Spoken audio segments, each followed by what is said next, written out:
42 GTS Olinima. Baik, selamat berjumpa kembali dengan kita membicarakan tentang seluk-beluk tentang kampus. Karena beberapa episode yang lalu tentang pendidikan, kemudian tentang bagaimana proses BBM di kampus kita. Kali ini akan sangat lebih agak pribadi gitu ya, agak pribadi. Dan sulitnya orang ingin mencurhatkan dalam podcast ini untuk pengalaman pribadi. Tapi ada sahabat kita yang berani ya. Pada bulan April yang lalu dia ulang tahun, nggak tahu yang keberapa ya. Kita 19 tahun. Oh, 19 tahun. Hadir bersama kita di podcast JDS ini, Polinema khususnya ya. Ini akan kita buka bersama ya. Tidak ada rahasia-rahasiaan. Memang itulah proses kehidupan. Karena dari sini di antara Anda, kami akan saling bersinergi. Kalau orang Jawa mengatakan putihnya beras itu karena disosok ya, karena bergesekan antar beras sehingga akan menjadi putih beras itu. Ya, kita nggak lama-lama lagi ya. Orang yang sangat energik sejak kita ketemu di Anta Beranta. Selamat datang di suasana podcast ini, Mbak. Selamat siang, Pak. Oh, ini siang ya? Iya, sudah siang. Oh iya ya, sudah sarapan? Sudah, Pak. Makan siang? Belum? Belum. Iya, nanti gampang ya. Bener Mbak Aprianda? April Dharma Putri, Pak. April Dharma Putri. Dharmanya pakai H. Oh, Dharma bisa. Iya, betul ya. Ada yang Dharma, ada yang Dharma. Sekarang semester berapa? Sekarang mau menjelang ke semester 5. Semester 5, berarti Ya. nanti akan semester 5 tahun depan tuh ya. Semester nanti kan semester Ya. akhir ya. Jurusan apa, Mbak? Jurusan Teknik Elektro, Prodi D4. Prodi D4 Elektronika. Elektronika ya. Lumayan juga ya. Kenapa harus ada elektro? Sebenarnya orang tua saya yang tertarik. Terus selama sekian semester akhirnya Saya bisa juga menikmati, ikut bisa tertarik. menikmati. Iya. Jadi orang cinta bisa dipaksa dulu bisa gitu. Oh iya, benar-benar. Dipaksa Bisa jadi. dulu karena kadang-kadang orang tua lebih punya planning daripada kita ya. Itu juga, Pak, bisa karena terbiasa. Oh, boleh itu pinjaman ya. Iya. Bisa karena terbiasa atau bisa karena terpaksa? Oh, bisa jadi Bisa itu. jadi ya. Jadi talent itu bisa keluar karena memang kadang-kadang kita belum bisa membuka sendiri ya. Banyak memang mahasiswa mengikuti kehendak orang tua atau mengikuti kehendak teman. Banyak teman yang mayoritas ngambil jurusan itu akhirnya kita ngikut lah, ya ikut-ikut. Atau mungkin kita gagal di sini, daripada tidak kuliah, akhirnya ke situ. Witing Trisno jalanan Joko Kulino kan gitu ya. Orang bisa cinta, bisa senang karena memang terbiasa di situ. Kalau ini terbiasa karena terpaksa. Gini lagi, Pak, yang menurut kita baik itu bukan tentu yang terbaik, tapi Betul. yang menurut orang tua kita baik itu insya Allah terbaik. Iya, itu rida walidain gitu ya. Jadi Iya. kita memang belum bisa menangkap sinyal ke orang tua ya. Jadi karena orang tua itu apa ya, istilahnya surga di bawah telapak kaki Ibu. Iya. Jadi kemanapun arah kita atau kemana arah ibu, lesan ibu, kaki ibu itu sebenarnya tidak ada yang jelek ya. Nah sekarang sudah semester keempat berakhir ya. Iya, Menikmati sangat menikmati. mata kuliah. Mata kuliah meskipun banyak struggle tapi masih bisa dijalanin. Oh gitu ya. Karena Dari dorongan orang tua juga sih. Terus dari lingkungan pertemanan juga sedikit mendukung meskipun ada beberapa yang Iya. tidak mendukung. Sebentar. Nah, saya tarik itu ada yang mendukung dan ada yang tidak mendukung. Iya. Kira-kira dalam kehidupan sosial di kampusnya kondisinya gimana? Khususnya di kampus biru ya. Iya, kalau menurut saya ya ada baik dan ada tidak baiknya Nah juga. ini yang repot di situ, Rin. Ada yang baik, ada yang tidak baik. Terus kita yang mana kan gitu. Kalau menurut saya, ya udah kita ambil yang baik, yang nggak baik ya udah. Itu standarnya apa? Standarnya Gitu. kalau dari saya sendiri sih, saya nyaman. Nyaman terhadap guru, dosen, nyaman terhadap tendik, nyaman terhadap teman. Dosen dan juga beberapa teman. Betul. Nggak semua teman kita membuat kita nyaman karena itu kan relatif kalau menurut saya. Selama ini ada teman pilihan? Jujur saya sedikit berteman. Maksudnya teman deket tuh sedikit, Pak. Teman Cuman sedikit. kalau yang amat deket yang amat dekat. Satu. Iya, bisa dihitung. Bisa dihitung gitu. Sampai Pak kalau saya pengen main, kayak pengen jalan kemana gitu, saya pengen ngemis-ngemis dulu agar mereka tuh bisa diajak jalan gitu. Karena apa gitu kira-kira? Kalau menurut saya yang pertama dari faktor ekonomi mungkin. Ekonomi, ya. Yang kedua mungkin ada faktor kesibukan yang nggak bisa diganggu. Meskipun kalau dari saya sendiri, kalau saya masih bisa bermanfaat bagi orang, kenapa enggak gitu loh? Ya kalau semuanya prinsip gitu memang hebat. Tapi yang justru di sini pada saat-saat kita kuliah ini kan memilih teman mungkin tanda kutip tidak sembarangan gitu ya. Artinya teman yang bisa menyalakan, teman yang bisa mendorong kita dalam proses pencarian ilmu gitu ya, atau proses belajar mengajar inilah ya, proses PPM ini bisa terdorong karena memang ada pesaing ya. Pernah memang ada pesaing gitu. Oh gini Pak, kalau saya sendiri ya Pak, saya nggak pernah menganggap teman-teman saya tuh saingan buat saya. Tapi kenapa yang jadi tanda tanya tuh kenapa teman-teman saya tuh selalu menganggap saya tuh saingan bagi mereka. Saya kasih contoh ya Pak. Baru kemarin ini nilai IP itu udah keluar, tapi tiap matkulnya tuh nggak keluar Pak, jadi cuma nilai IP aja gitu. Saya kaget, berarti ini kan bukan IP yang sesungguhnya, masih ada perbaikan gitu. Karena tidak ditampilkan. Ya. Nah teman saya ini, dia saya akuin tuh pintar banget Pak, skillnya punya gitu loh, di atas saya lah bahasanya. Tapi kenapa nilai dia lebih rendah daripada nilai saya? Saya nggak pengen nilai saya tinggi banget, nggak pernah Pak. Cuman saya bersyukur apa yang saya raih. Kadang saya berpikir nilai saya tinggi kayak gini, gimana ya cara mempertanggungjawabkan suatu saat gitu loh. Ketika ditanya nilai ini dapat dari mana, skillmu apa? Betul gitu. kan? Nah yang jadi masalah di sini Pak, teman saya ini marah-marah ke saya. Saya kalah sama orang beruntung katanya, bilang kayak gitu. Oh ya. Kenapa kata saya? Nilai saya lebih rendah daripada kamu katanya.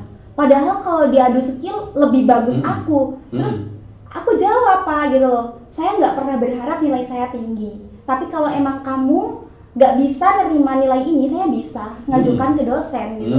Nah hal itu menjadi bumerang bagi saya gitu loh Pak.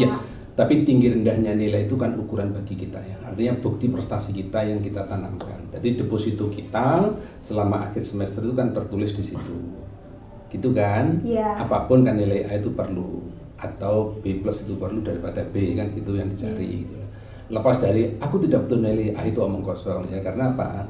Akreditasi dari seseorang itu kan dilihat dari yang tertulis. Perkara nanti bagaimana dia eksistensi di masyarakat itu kan ada prestasi sendiri ketika dia dalam yang tadi bermanfaat bagi orang lain. Tapi gini ya Bill, ketika kita punya teman yang seperti itu kan mestinya bersyukur. Paling enggak social control ya. Iya. Apa kira-kira aku yang kurang? Apakah aku lebih? Tentu lebih itu kan jarang kita bandingkan ya. Mesti kita mencari yang kurang gitu. Mensikapi seperti itu cukup sampai di situ, atau dalam relung, atau dalam curhat ke teman yang lain? Kalau dari saya pribadi ya Pak, saya mikir gitu loh. Apa perlu ya saya curhat kayak saya minta pengajuan ke dosen? Kalau DPA kan punya DPA. Punya DPA. Cuma DPA saya sangat jarang untuk membalas WhatsApp. Biasanya mungkin karena kesibukan ya. Banyak yang bujang ya DPA. Oh iya. Bisa lah Pak. Bisa. Iya. Dari sikap yang saya ambil dari masalah itu, saya cuman kayak bilang, kamu boleh pinter, boleh tinggi ilmu, tapi kamu lupa cara menghargai orang lain gitu. Karena menurut saya Pak, orang sepinter apapun, tapi orang itu nggak bisa menghargai orang lain, itu attitude-nya nggak bisa dinilai baik gitu loh Pak. Ya saya cuma menghargai apa yang dia sampaikan. Ya, tapi itu kan standarmu ya. Artinya standarmu itu beda dengan mereka atau dia. Dia menganggap seperti itu kan juga baik, nyaman juga kan dalam hidupnya, nyaman kan. Ya, dia membuat dia orang bikin orang kan dia nyaman, karena dia juga tidak punya standar. Aku diperlakukan seperti itu, sedangkan kita sendiri, oh itu jelek, lu jelek, kan gitu kan. Sikaplah yang berbaik ini. Lah baiknya itu kan juga ada standar kan. Apalagi kita kedaerahan dan sebagainya. Mungkin yang paling bijak itu adalah kepahamannya. Aku memahami bahwa dia itu seperti itu, tidak perlu ditentang, kan gitu kan? Biarlah dia berjalan menikmati pola hidupnya, asal tidak mengganggu hukum, kan gitu ya. hukum, artinya ya hukum dalam kampus ya. Tapi hal semacam itu terakomodasi enggak ya? Pergaulan seperti itu kayaknya enggak ya? Enggak, Pak. Cuman kalau misalnya dia masih ngomongin masalah nilai atau kampus, saya masih bisa toleransi. Masih bisa. Cuman kalau dia bahas tentang keluarga atau agama itu membuat saya emosinya terkuras. Barangkali itu pendekatan awal. Kurang tahu ya Pak. Cuman menurut saya tuh kalau bahas keluarga sama agama tuh sensitif sih kalau menurut saya. Iya. Itu kan nanti bisa dibuktikan juga dengan pergaulan sehari-hari ya. Apapun agamamu, ketika Anda punya manfaat dengan orang lain, it is yes ya, very good ya. Nah, ketika kondisi seperti itu antar cewek atau biasanya kan antar cewek? Antar cowok, Pak. Oh, antar cowok. Iya, karena di kelas saya tuh ceweknya cuma 3, jadi saya nggak kayak better aja sama cewek-cewek yang lain, cuman sama cowok yang kayak ambis banget gitu loh, kayak bener-bener ngejar nilai tuh pasti sensitif. Tapi gitu. di kelas jadi primadona ya? Ya mungkin karena 3 itu ya, bisa saja ya. Pernah deket sama 3 anak di kelas. Masuk langsung juga. Yang ngedeketin 3, cuman satu yang terpilih. biasa aja sih. Enggak, Pak, enggak biasa. Enggak, kadang pula kan begini ya, ada istilah cinta itu bisa mendorong pelajaran, tapi juga bisa menghancurkan. Oh iya benar. Benar. Tinggal bagaimana kita mensikapi gitu ya. Kalau melihat tata pola keakraban April, saya pikir suka bergaul ya. Suka. Enjoy dalam bergaul itu enjoy. Ya, di sini ada nggak kira-kira karena 3 dibanding 21 ya? 21 cowok 3. Iya, dibanding 22. Iya, 22. Itu kan berarti pasti ada. Apa, Pak? Yang mengistimewakan apa? Ini mungkin lebih ke pribadi ya. Saya sendiri baru putus sama pacar saya, teman kelas. Kampus. Teman kelas. Oh, teman kelas. Teman kelas artinya kelas lain. Sekelas, Pak. Oh, satu kelas. Iya. Itu yang biasanya agak bahaya ya, Iya. Kita merasa dilindungi waktu di praktikum. Iya. Kita merasa dilindungi waktu berangkat, waktu pulang dan sebagainya. Bahkan ada cowok lain yang nyenggol saja bisa jadi bertengkar ya. Tapi prinsip mantan saya nggak kayak gitu sih, Pak. Ya, tapi kan seorang laki-laki kepengen menjadi jawaran di depannya. Bener sih, Pak. Kalau kita pacaran satu kelas tuh, kalau kita kuliah kalau masih baik-baik aja kita harus semangat gitu buat kuliah. Tapi kalau udah putus, udah malas gitu. Malesnya malas ketemu, bukan malas kuliah gitu. Tapi itu perbedaan bukannya indah? Perbedaannya indah, tapi cuman ya kayak kurang nyaman sih. Karena kan kita sering nyari tempat yang buat kita aman, bukan nyaman. Nah, kesalahan saya di situ. Saya mencari tempat di mana saya ngerasa aman, bukan nyaman. Gitu. Lah kalau aman aja satpam, iya sih benar. Bisa. Masuk kamar dikunci. Iya, itu aman kan? Iya, benar. Mungkin malah lebih baik nyaman betul. Iya. Nyaman dengan seorang soulmate ya, teman dan sebagainya. Nyaman dengan konsultasi ketika ada problem matkul ya, tugas dan sebagainya itu ya. Tapi rata-rata gimana ya? Kadang-kadang saya juga begitu ya. Melihat mahasiswi yang termenung, duduk sendiri, agak murung, itu sudah kelihatan. Misalnya memang putus gitu ya. Tapi bukannya ada prinsip bahwa pacar bukan istri, pacar bukan suami. Ya. Artinya perjalanan itu memang harus dilalui.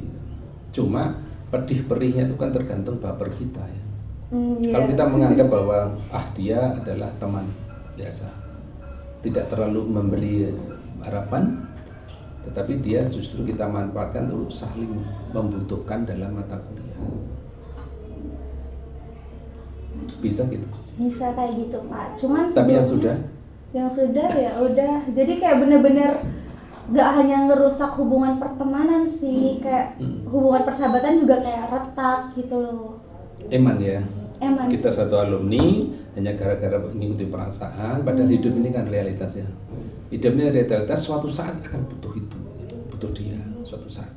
Karena siklus itu akan terulang. Banyak kita temui setelah pisah 5 tahun, 10 tahun itu akan bertemu. Karena sama-sama jomblonya, akhirnya dia ketemu lagi. Lu kenapa? Lu dulu kan gini udah putus. Ya ketemu lagi. Lu jomblo, aku jomblo. Yuk kita umur sudah cukup. Ada yang seperti itu banyak ya kita temui. kan di samping ini kan ada MC mantan itu, oh ini ternyata teman-teman dulu pernah teman akrab dan sebagainya. Karena apa? Ya memang namanya jodoh ya, namanya jodoh. Tetapi sesuatu yang terlintas memang sulit untuk dihapus dalam pikiran kita, dalam hati kita ya. Gitu. Kenangan indah.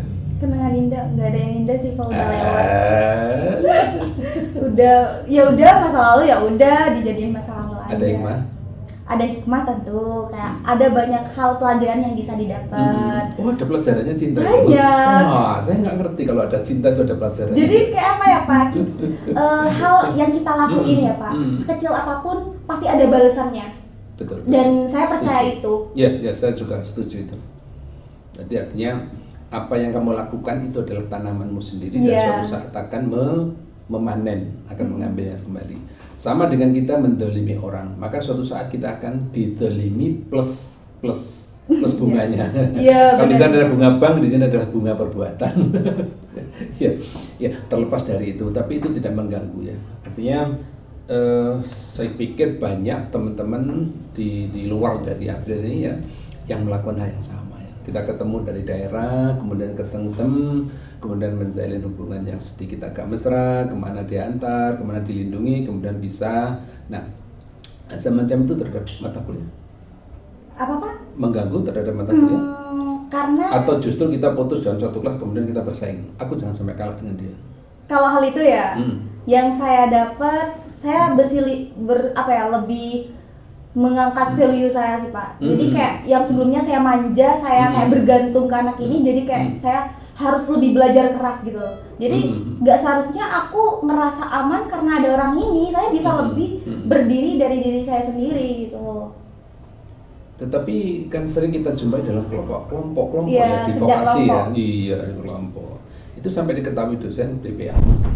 Maksudnya diketahui dalam hal? DPA? Kayak anak ini pacaran. Oh iya, ini sehingga dia membuat mungkin kalau kita nggak nyaman dengan dia, tolong Bapak Ibu DPA, saya dikelompokkan dengan ini dan sebagainya. Kalau itu nggak mempersalahkan sih Pak, soalnya siapapun yang dalam kelompok saya nggak bersalah, mau pinter enggaknya, ya udah kita belajar bareng-bareng gitu loh. Dia bisa memisahkan ya. Bisa. Antara hubungan materi mata kuliah dengan materi pribadi. Bisa ya. Alhamdulillah.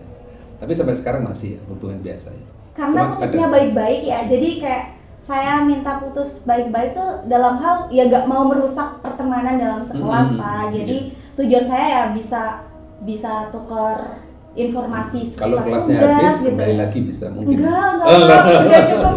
Kan ada kata-kata gini Pak, kayak kita kalau udah baca buku, kalau kita ngulang baca buku lagi, bosan nggak? Enggak, karena belum hafal. Enggak Pak, udah bosan pasti Pak. Tapi kan selalu ingat, tentang apa ya? Halaman sekian, kembali lagi kan bisa. Nggak mau sih. Lebih baik beli buku baru dah. Seri yang sama, bentuk yang sama. Enggak beda. Yang sama. Kalau bisa yang lebih baik gimana gitu. Iya betul. Itu seluk-beluk dalam pertemanan ya, dalam kampus. Selain dalam kampus, otomatis di situ ada namanya kalau zaman saya ini April, zaman sekarang udah nggak ada ya, seperti geng gitu. Oh ya, bahasa gaulnya tuh circle. Circle. Iya. Jadi Pak, di dalam kelas kan ada misalnya ada dua anak nih. Pasti ada kubu-kubu dalam kubu, betul. Ada kelompok ini segala macam. Kalau cewek 3? Kalau cewek ada 3 kelompok, ada 3 circle. Enggak, karena gini Pak, kadang nggak semua circle tuh membawa dampak buruk. Cuman ada beberapa yang membuat circle itu kayak menjadikan, ini kalau nggak kaya nggak ditemenin, kalau nggak sama-sama kaya nggak ditemenin, kayak gitu. Dan kaya itu dalam penampilan. Ya, salah satunya itu. Ya, padahal penampilannya yang wow aja, dompetnya tahu nggak, rekeningnya berapa nggak tahu nggak, kayak gitu. Buahnya ATM tapi kosong semua. Iya, saldonya kosong. Ada pinjaman ojol. Iya, kayak gitu Pak. Penjol ojol tuh ya. Itu memang kadang-kadang terdeteksi ya ketika dia ada kecelakaan gitu ya. Ada informasi yang kami terima dan akurat ini. Setelah dia meninggal, ternyata di dalam dompetnya ada banyak pinjaman itu. Oh iya Pak? Iya, pinjaman online itu. Jadi ini kan kadang-kadang tidak terdeteksi ya, serta ada data pribadi masuk mendilayani. Tapi setelah ada seperti ini kan akhirnya rugi sendiri kan penyedia pinjaman itu. Nah, soal yang seperti itu bagaimana April memandangnya? Kalau menurut saya ya, Segi negatifnya tadi. ya dari segi negatifnya, kalau ada hal kayak misalnya teman kita main circle-circlean, yang circle ini sering mabuk-mabukan misalnya nih, yang circle ini rokok ini, menurut saya ya udah ambil positifnya aja. Kita nggak boleh kayak ngecap anak ini jelek gitu, enggak, karena kita nggak tahu cover anak ini tuh kayak gimana. Terus positifnya apa? Positifnya, Di kampus. kalau Dia masuk ruang bau alkohol, dia masuk ruang bau rokok, positifnya di mana? kalau positifnya sih mungkin masih kurang ya Pak. Iya. Positifnya ya kita menunggu batas waktu akhir. Iya, Kalau iya. bicara positif negatif itu pasti ada Pak. Iya. Tetapi kalau misalnya yang April contohkan kan ini ya sebenarnya kan juga melanggar peraturan toh Iya. kampus ya. Nah, sejauh mana peran kampus untuk melihat kalau ada ya, melihat teman-teman yang suka seperti itu ya. Kalau pandangan saya ya Pak, karena kan people itu nggak bisa kita kontrol Pak. Manusia Betul, nggak bisa betul, kita iya. kontrol. Iya. Yang bisa kita kontrol tuh diri kita sendiri. Nah, kalau misalnya kita menjadi peran mahasiswa yang pengen ngajak teman-teman positif, ya mungkin kayak kita ngasih tahu ini loh nggak baik buat kesehatan ini segala macam. Cuman kan kembali lagi anaknya nerima apa enggak, mau dilaksanain apa enggak, kayak gitu sih Pak. Cuman kan manusia nggak bakal jerah kalau nggak ada kayak hal yang biar nyakitin dia gitu loh. Saya kayaknya juga melihat April ini banyak kesibukannya. Sedikit sok sibuk sih. Ada kesibukan apa? Online? Kalau saya sih sembari kerja syuting Pak. Kalau ada job syuting tuh ya buat tambahan jajan. Periklanan? Gitu. Iklan, terus kayak syuting film juga ada gitu. Memang banyak ya kehidupan wanita sekarang itu. Ada baju, make up, Oh iya, salah satunya itu. performance harus betul-betul fit. Kalau saya melihat anak-anak malam minggu kelesetan di pinggir jalan, itu gimana? Sikap kalau April melihat itu ya, banyak teman-teman ya nggak malam minggu tok lah, kadang-kadang malam Tiap hari kan, kadang ya. sore itu dan duduk situ sampai jam 9 dan sebagainya. Kalau hal itu ya Pak, sebenarnya sering kali saya diajak ngopi sampai kayak ditawarin minum alkohol. Saya nggak bakal keluar kalau misalnya hal itu ada manfaatnya buat saya, kayak ada benefit buat saya. Apa yang saya bawa pulang gitu loh. Kalau bener-bener hal positif, misalnya kasih contoh, saya ngopi, terus tugas saya kelar nggak dengan cara saya ngopi? Tugas kuliah. Nah kayak gitu. Jadi saya mau ngopi kalau tugas saya selesai setelah pulang dari ngopi, kayak gitu. Ini teori atau real? Real Pak, karena saya kalau masa iya temen? Iya beneran temenan. Saya cek nanti ya. Iya. Di tepi jalan. Kalau ngopi tuh menurut saya ada positif negatifnya. Positifnya mungkin kita jalin relasi ke teman-teman, kayak ngobrol bahas apa kayak gini misalnya Pak. Nah kalau dari segi negatifnya, kiranya ada manfaatnya nggak? Yang kamu bawa pulang ada manfaatnya nggak? Jadi selalu diukur pada next ya, endingnya tuh gimana? Iya, kalau endingnya memang gitu. merugikan kesehatan, kemudian mengurangi jatah untuk laporan, tugas dan sebagainya, lebih baik tinggalkan ya. Mengurangi uang jajan juga bisa, kayak gitu. Kan ada bisnis tadi. Oh iya sih. Tapi tentu saja peran ya di sini, peran informasi melalui organisasi sangat penting. Iya. Jaringan ini April lakukan nggak misalnya di ada teatrisi, kemudian ada kelompok-kelompok macam-macam di kegiatan di itu sekretariat mahasiswa itu UKM ya. Kalau dari saya sendiri ya, saya bersyukur sih kayak banyak mengenal UKM juga. Saya sampai masuk ke workshop elektro. Oh iya. Workshop elektro ya. Saya bersyukur sih Pak, karena apa? Yang sebelumnya saya nggak tahu tentang dunia elektro ya, saya kasih contoh, saya tuh bisa tahu Pak sedikit banyaknya. Di bidangmu ya robot? Iya robot di bidang saya, cuman saya buat robotnya nggak bisa Pak. Ya sponsor saja ya, ya. Ikut tepuk tangan. Ya ikut tepuk tangan ya bener. Cuman saya tetap bersyukur bisa masuk Polinema, kayak hal yang sebelumnya saya nggak tahu tuh bisa tahu Pak. Gitu loh. Artinya lebih memang ditekankan pada skill ya, skill sehingga antara perasaan atau jiwa dan raga itu menyatu untuk mewujudkan sesuatu. Jadi tidak angan-angan doang. Ya itulah memang vokasi itu menciptakan skill dan menuju ke attitude. Yang kita inginkan ini adalah pembinaan seperti itu. Attitude-nya bagaimana? Nah, oke, sikap teman seperti itu, kemudian bagaimana bimbingan para dosen? Kalau dari dosen ya, kan nggak semua dosen itu ada yang baik atau ada yang enggak. Tapi enggak lah ini ngomong kayak gitu kan, emang real realita kampus. Jadi ada beberapa dosen yang mungkin cuek bebek kayak ya udah itu urusan kamu saya gitu. Terus ada beberapa dosen yang emang peduli, kayak saya sempat kayak konsultasi ke dosen saya, Pak ini gimana, saya menanggapi hal ini, saya harus bersikap kayak apa gitu. Terus memangnya hal ini mengganggu kuliah sampean gitu, sampai nanya kayak gitu. Ya sangat mengganggu kalau misalnya udah bahas keluarga sama agama gitu. Jadi dosennya tuh mengambil ya sudah, kalau sekiranya kalau misalnya hal yang kayak biasa-biasa aja ya udah dianggap biasa aja, tapi kalau udah menyangkut privasi ya ada tindakan dari kamu sendiri dan itu bebas mau kamu laporin ke DPA atau siapa. Cuman kalau dari saran saya bersabar gitu. Ada istilah pohon semakin tinggi maka anginnya semakin kenceng gitu. Itu kalau di tepi laut. Iya sih Pak. Kalau di gunung kan malam hari. Jadi oke. Nampaknya memang asik sekali ya ngobrol dengan April. Mungkin ada seri berikutnya ya. Ada pesan tentang siklus kehidupan di kampus untuk teman-teman mungkin? Buat teman-teman ya, tetap semangat jalanin kuliahnya. Apapun keadaannya, struggle-nya tetap dijalanin aja gitu loh. Mau ngeluh, mau misu gak apa-apa, wes keluarin semua. Cuman ya tetap semangat dan jangan pernah salahin diri sendiri. Pokoknya percaya diri aja. Semangat. Oke, jadi intinya segala perbedaan yang ada itu adalah media untuk menuju ke kesempurnaan gitu. Ya. Baik. Kita akhiri April dengan vokasi kuat menguatkan Indonesia. Dan kita menuju ke teman-teman semuanya. Vokasi kuat menguatkan Indonesia. Wassalam. Vokasi kuat menguatkan Indonesia.